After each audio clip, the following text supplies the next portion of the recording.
कुशलपाल साजनपुर वाले की तरफ से 200 रुपये आए हैं। बहुत बहुत धन्यवाद है। भगवान से कामना करेंगे सुख शांति प्रदान होती रहे, धन के भंडार भरे रहे, हर इच्छा पूरी होती रहे, समाज में पद प्रतिष्ठा बनी रहे। बोली गोविंद भगवान की। तो अवतार इतना कह करके रोहित ने अपने प्राणों को छोड़ दिया। तारा ने देखा कि अब पुत्र कुछ बोल नहीं रहा है, तो तारा ने अपना मुख अपने पुत्र के मुख पर रख दिया। रोती रही, बिलखती रही और बोली, है तारा बेटा एक बार मुझे उठ के बोल सुना, कहाँ तुझे काले सर्प ने खाया? तुझे वैद्य के पास ले जाएंगे, तेरा इलाज करवाएंगे, तुझे ठीक करवाएंगे। एक बार मुझे बता तुझे कहाँ काले सर्प ने खाया? अब बेटा हुई तब तो बोले, वो तो पहले ही मरोगे तो बोले कहाँ। तारा रो रही है। आज इस बाग में कोई इतना नहीं है जो तारा को धैर्य बंधा सके। कहा जाता है जब अपने सारे छोड़ देते हैं तो दुनिया सारा बनती नहीं है, दुनिया भी सारा छोड़ देती है। जब तक अपने हैं तब तक सहारे हैं, और जब कोई अपना नहीं होता है तो सहारे भी नहीं होते हैं। परीक्षित जी आज बहुत देर तक तारा रोती रही, बिलखती रही, तब तक बाग का माली आया। तो बाग के माली ने तारा से कहा, बहन तू बहुत देर से रो रही है, तेरा घर परिवार नहीं है क्या?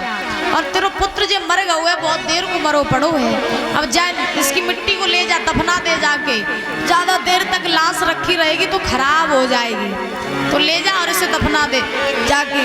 तारा बोली, भैया माली तूने बड़ी आसानी से कह दी कि हम अपने लला को ले जाएं और दफनाए दे जाए कि भैया तो नहीं मालूम अपनो लला मैंने कितने दुखन के बाद पालो, और मैं वो अभागी माँ हूँ, मैं वो डायन माँ हूँ जो आज मेरा पुत्र मर गया है और मैं अपने पुत्र के लिए कफन नहीं ला सकती, इसे कफन नहीं उड़ा सकती। कितना मुश्किल होता है एक माँ के लिए जब एक माँ अपने बच्चे को कफन में लिपटा हुआ देखती है।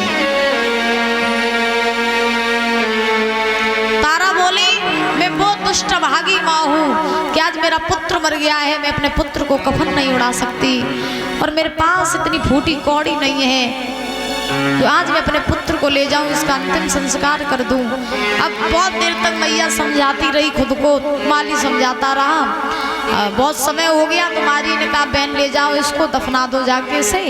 तो आज तारा ने अपने पुत्र की लाश को अपनी गोद में उठाया और गोद में उठा करके मरघट की तरफ जाने लगी। बारिश समय कहा जाता है स्त्रियों का मरघट पर जाना वंचित होता है, नारियां जो होती हैं वो कभी मरघट पे नहीं जाती हैं, लेकिन धन्य है समय आज तारा अपनी पुत्र की लाश लेकर के खुद मरघट पे जा रही है और रोती हुई जा रही है। कैसे जा रही है? मरघट जा रही और लेके लाश ललाय अपने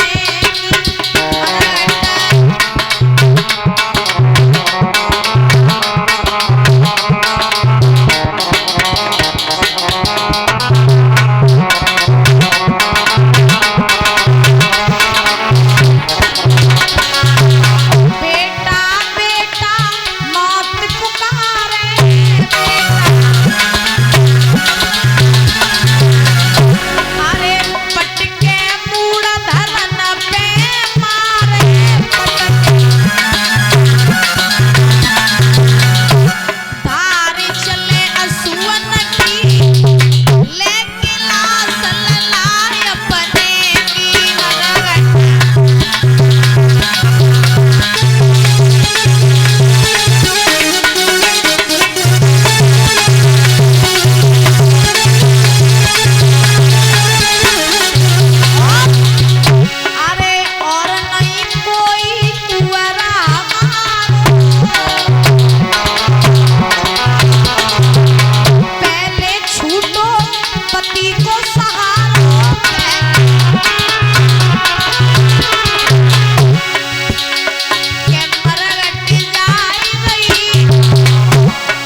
मरघट पर पहुंची।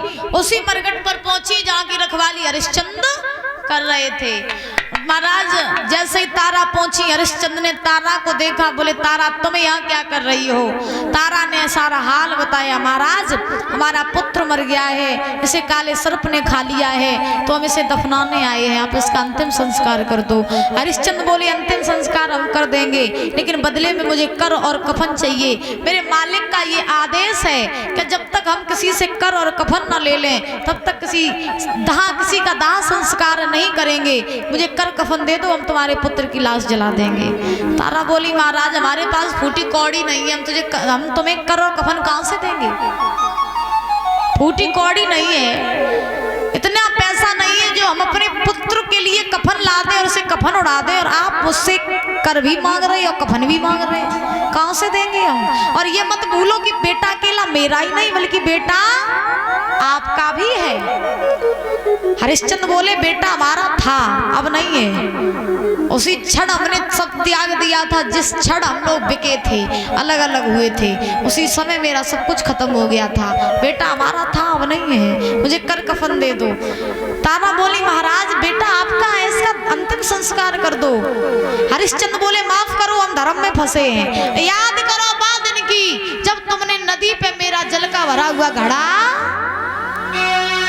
नहीं उठवाया था, तब तुमने हमसे ये कहा था कि महाराज तुम्हारा घड़ा मैतर का है, हमारा घड़ा ब्राह्मणी का है। उस समय अगर तुम मेरा घड़ा छू लेती तो तुम्हारा धर्म नष्ट हो जाता। ऐसे ही तारा उस दिन तुम धर्म में फंसी थी, आज धर्म में हम फंसे हैं। मेरे मालिक का ये आदेश है कि जब तक कर और कफन न ले लें तब तक लाश न जलाएं, इसलिए मुझे कर कफन दे दो, लाश जला दो। तारा समझ गई कब ये नहीं मानेंगे, तो तारा अपने तन पर एक साड़ी पहने थी, तो मैया ने उस साड़ी को उतार दिया, बीच से फाड़ दिया, साड़ी का आधा हिस्सा रोहित के ऊपर कफन के रूप में डाल दिया, साड़ी का आधा हिस्सा कर के रूप में हरिश्चंद्र को दे दिया। पुत्र का अंतिम संस्कार हुआ। तारा नवीन अवस्था में आई, सती के मंदिर में घुस गई, पछाड़ खा के गिर पड़ी, बेहोश होकर के सो गई। कहा जाता दुख में या तो नींद सताए या तो भूख सताए। जब इंसान के ऊपर दुख आते हैं ना, तो पहले तो भूख लगती नहीं है, लगती है तो बहुत लगती है, और दुख आते हैं तो नींद आती नहीं है, आ जाए तो फिर बहुत चैन की नींद आती है। तारा सो गई। विश्वामित्र को फिर भी तसल्ली नहीं हुई। विश्वामित्र ने काशी में से 2 मरे हुए बालकों को ले लिया, बीच से काट दिया, तारा के पास लिटा दिया, कुछ रक्त तारा के मुख पर लगा दिया, और विश्वामित्र ने काशी में आवाज लगा दी, काशी के लोगों सती के मंदिर में डायन आई है जो बालकों को मार के खाती है, अपने अपने बच्चों को बचा के रखना। अब तो पूरी काशी में सन्नाटा छा गया कि डायन आई है, इसको मारा जाए। खबर पहुंची कालू मेहतर के पास, बोले जाओ जाके डायन को मारो। कालू मेहतर ने खबर पहुंचाई हरिश्चंद्र के पास, तलवार लेकर के गई, कहा हरिया जा करके डायन को मार जाके। हरिश्चंद्र तलवार लेकर के आए तारा के पास, तारा सो रही थी, केस पकड़ लिए, घसीट करके बाहर पटक दिया, मारने के लिए तलवार उठाई। हरिश्चंद्र ने देखा तारा तुम ही वो डायन हो जो बालकों को मार के खाती हो। मुझे ऐसा लगता है कि मेरे रोहित को सांप ने नहीं बल्कि तुमने खाया है, मार देंगे तुझे, हम छोड़ेंगे नहीं। जैसे ही मारने के लिए तलवार उठाई, तैसे ही पीछे से आकर के विश्वामित्र ने तलवार पकड़ ली। रुक जाओ हरिश्चंद्र, क्या कर रहे हो, रुक जाओ। हरिश्चंद्र वहीं रुक गए। पीछे मुड़ के देखा तो वही ब्राह्मण खड़े थे जिन्होंने उनकी संपत्ति ली थी, जिन्होंने उनका राजपाट लिया था। अरे विश्वामित्र सामने आए, हरिश्चंद्र ने महात्मा को देखा, प्रणाम किया, कहिए बाबा जी तुम तो बेजान पड़ रहे हो, जिन्होंने हमारी धन दौलत राजपाट लिया था।